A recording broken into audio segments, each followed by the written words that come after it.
సుబ్రహ్మణ్యుడే.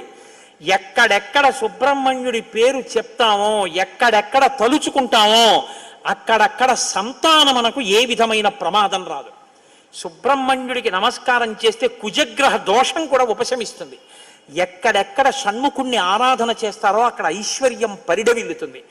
పక్కన ఉన్నటువంటి తమిళ దేశం, ద్రవిడ దేశంలో అంత ఐశ్వర్యం వచ్చింది, అన్ని పరిశ్రమలు వచ్చాయంటే కారణం ఏమిటో తెలుసా అండి? సుబ్రహ్మణ్యారాధన. వాళ్ళు విపరీతమైన సుబ్రహ్మణ్యారాధన చేస్తారు.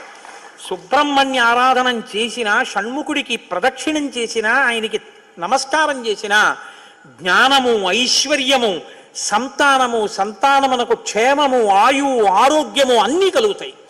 అంత శక్తివంతమైనటువంటి సర్గ ఈ షణ్ముఖోత్పత్తి సర్గ.